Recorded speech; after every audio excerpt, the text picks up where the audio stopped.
It's about damn time. It's about damn time.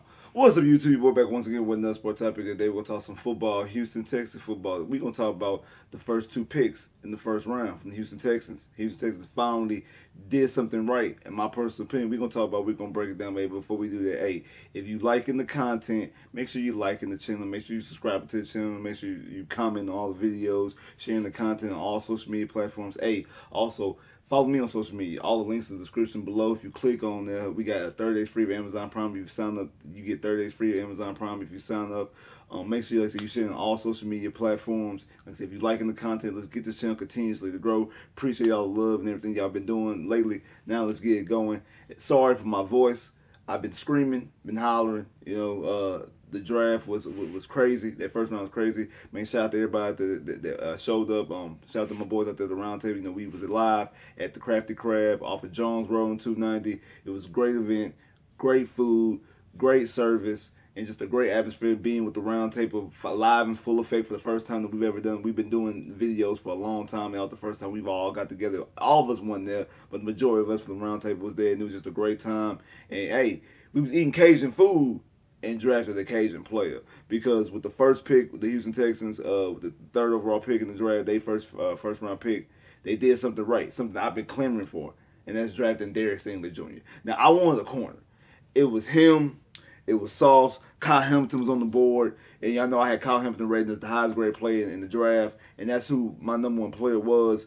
But I knew the Texans were going to grab a corner. I just knew it, especially when you hear Lovey talk about it. The defense is not, for them to do the things that they want to do defensively, they will need a corner. They had to get better at the cornerback position. And I've been telling people this for a long time, that Nick Casario comes from the Patriot way. In New England, they value corners and safeties, people in the secondary, more than they do pass rushing. That's what they do. They don't pay their pass rushers. The Patriots, anytime a pass rusher up to get paid, they end up trading them away or get rid of them or cut them or doing things like that. But corners, they pay their corners. They trade for Stephon Gilmore. They paid and traded for Darrell Reeves. They went out there and they acquired Aqib Talib. They drafted Ty Law. Like, they go out there and get DBs. That's what they do.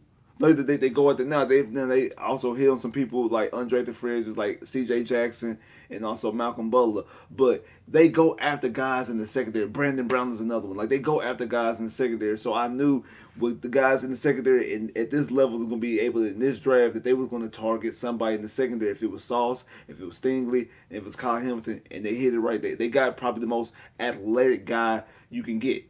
A guy who has supreme talent. I mean, Derek Stingley Jr.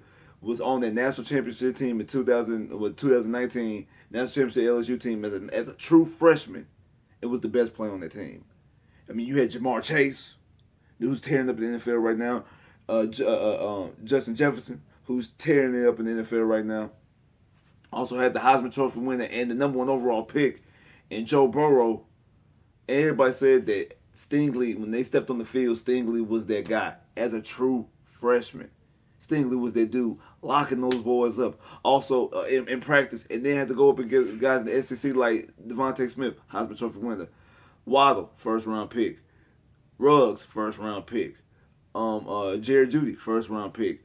Had to go up against some other receivers he had to go against. Treylon Burks, who ended up going in the first round this year, and then Wilson, the kid from Alabama that win the first round this year. He had to go up against a lot of talent going in the SEC. A lot of talent. The guy, he had to go against a lot of talent from their cornerback position. So the talent was there. Like I said, I had Sauce rated higher as a corner. I think from what I like out of my corners, I like Sauce more. I'm not gonna lie to you. That's from my standpoint. I prefer Sauce over Derek Stingley.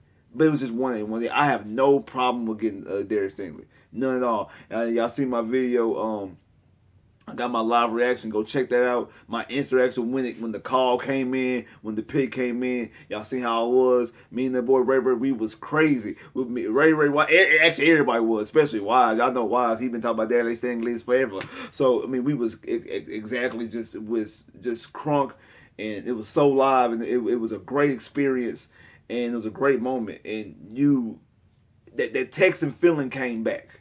That Texan feeling actually came back, and I'm glad it came back. To rejuvenate the fan base, I believe. Rejuvenated me as a fan, because we've been having a lot of. It's been a down last 2 years, to be honest with you. The moment that Hopkins got traded started the snowball effect, and Deshaun didn't add to it. He made it worse by asking for a trade, and then the allegations coming down. Just everything that just went on the last 2 years have been blah and blah and just it finally feels good to have something to be excited about. Finally, I was excited about the whole Lovie Smith hire. Like I said, I didn't care how it came about. I was happy about the Lovie Smith hire, and I'm glad that they made that hire. And they hit it with this pick. Like they hit it with this pick with the third pick in the draft. Absolutely. I have no complaints. Like I said, I had Hamilton as my as my highest rated guy on the board, and I said that I thought Sauce was a better corner because of his physical attributes and the things that he does. He's a very physical corner. But when you watch the tape of Derek Stingley, the talent is there, especially their freshman tape. Their talent is there, and I can definitely see why he has a strong capability of being a superstar player. I have no doubt that he could be a superstar type caliber player. I definitely believe that. And like I said, about damn time they finally drafted a corner. I've been hollering about corner since 2017. I've been hollering about corner, and don't count Lonnie Johnson. I'm not talking about that. I've been hollering about corner since 2017. And they finally, like the Rock say, finally drafted one. And they picked a damn good one. Then you still had the 13th pick. I'm like, okay, cool. The way the board was falling, all right, hey, we can get Hamilton.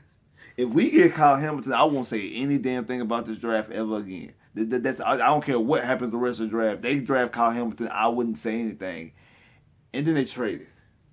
They traded back and they let the Eagles jump up.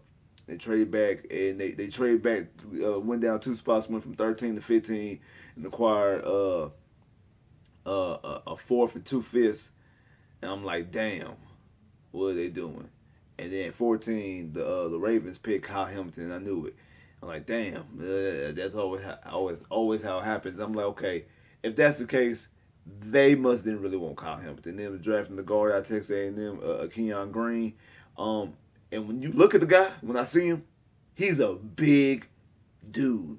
He's a big guy, and for him to be a guard. And I talked to Ray. Ray said him more likely playing on the right side, so it would be him and Titus Howard on that side. I mean, you got some protection for Mills now, or whoever your future quarterback is. If it turns out not to be Mills, but you got your offensive line now. You got Larry Tunsil and Titus Howard as your bookend tackles. Now you plug this guy at guard. Now you still need another left guard in the center. But he's a big guy. When you watch the tape that Ray showed me of him, like his strength is there.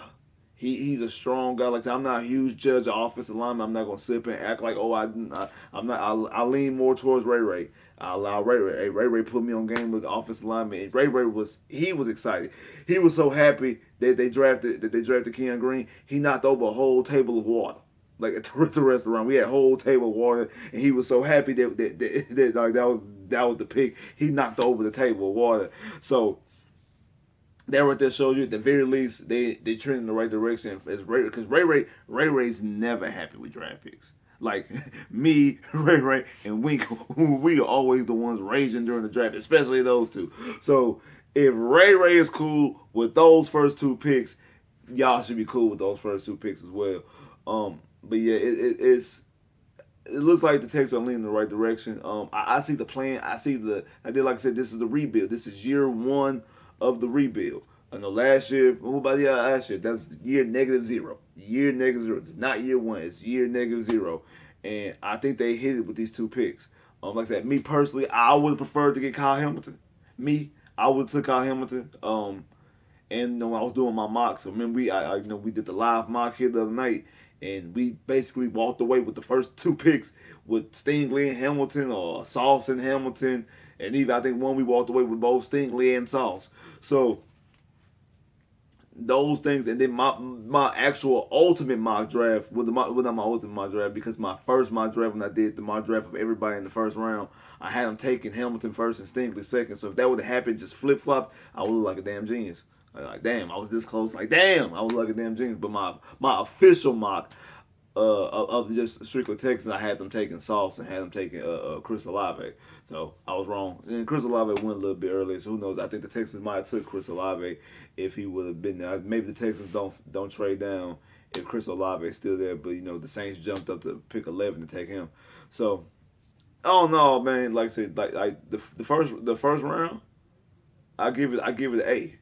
I give Stingley an A plus, and I give I give Green an A minus. So I guess that would take me. I guess that would take me to equal out of A. I guess I assume I think that works. Correct me if I'm wrong, but I think that's how it works. Like A minus, A plus equals just a regular straight A.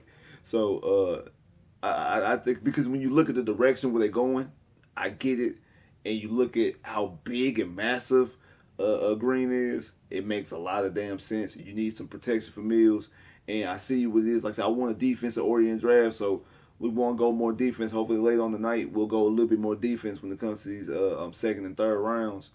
And we'll see exactly what they do going forward into the draft. But all in all, I like the first two picks. I do.